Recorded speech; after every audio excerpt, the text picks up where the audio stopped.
do we as a society move away from being dependent on chemicals rather than actual plants and healthy and natural resources? How do you make that transition and about changing people's opinions on that?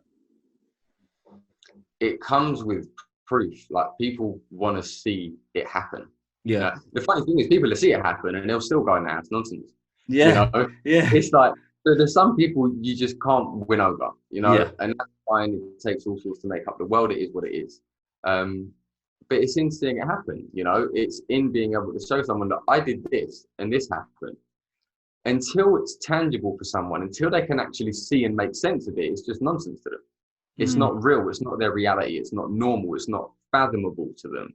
So you have to provide them with an example, and that's why it takes people like myself, like you, like everyone working on the alternative way of kind of discovering our health and our well-being, just to continue to do what they're doing. People are going to question it. People are always going to question it. There's people doing particular practices in the world that, so I've been listening to Wim Hof's book recently, for example, and I was just listening to, I just literally watched his documentary yesterday.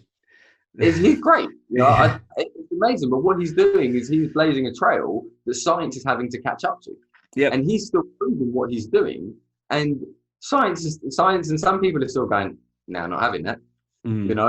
So again, you can literally put it in black and white, which is what he's doing. His whole point was, I want to take something that I know and put science into it. So for the people that like that, it's now in black and white for them. Yeah.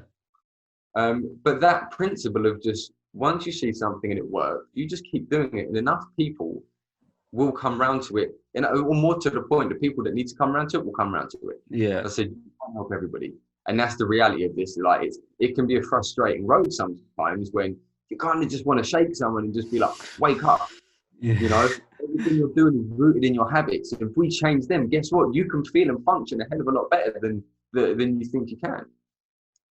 But you can't beat people with a stick into thinking how you think. You have to just go about your business.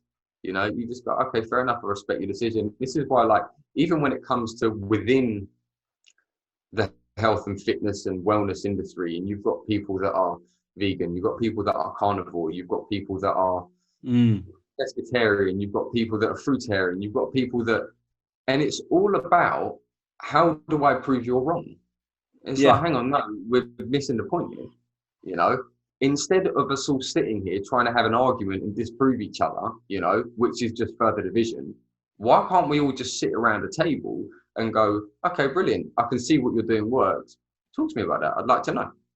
And vice versa. And we can all just sit there and learn from each other and build. Why does it have to be we all subscribe to dogma and then have to sit there and beat each other around the head with it until the other person sees your view? Is that not just another form of us just waving our ego around to validate ourselves and validate our beliefs? 100%. I've been vegan. I'm not vegan now. I've tried a whole heap of different things. I've tried carnivore. I've tried this. I've tried that. Because it's not about me trying to find the right thing for everybody. I'm here. I'm human. I've got this experience. I'm just going to experiment and see what happens, right? If I find some stuff that works, then cool. I'm going to use it. Yeah. Because I'll use some protocols and some approaches with some clients. Doesn't work. So I've got to change it and try it with someone else. What works for you, work for you. Yeah. The reality of it. So when we just want to fix ourselves into a box, it becomes really, really difficult, to get the message out in a good way. Whereas if we're just saying, what I do works, what you do might work as well. Yeah. And well done. Yeah. Let's all sit and learn from each other. Definitely. I think what you said is really interesting, because I've always thought the same thing, that, for example, just take ibuprofen. I take ibuprofen, my dad takes ibuprofen, my mom and my sister, we all take the same tablet. But for me, it's like we're all four different people. Like, we have different health. With our body may have the same organs, but they all function differently, all four of us. And this one tablet is supposed to cure the same thing in each of us. And it seems like we've reduced human beings to just pure mechanics. Like we've reduced it to like a car, like a machine. And because if you do it for one BMW, you can all cars. It doesn't matter if it's a BMW or Mercedes. If you fix it, you fix it. But human beings have much more layered, much more multifunctional, many like emotions and concepts and ideas. And if you're in the Eastern world, you'd have past life like memories that still attribute to the body or your genetics and stuff like that. And and it's never made sense to me that one pill can solve everybody's issues about the same thing. And this is where I think, yeah, Karen, sorry. No, go on. No. I was just gonna say like that. What you're suggesting is that this isn't one size fits all. Like this is, you have to get to know your client. You have to get to know your patient. You have to really have a full understanding of how have they lived their life up until that moment, and then only then can you then see where they have to go and give them different advice to somebody else probably has the same condition but lived a different kind of life.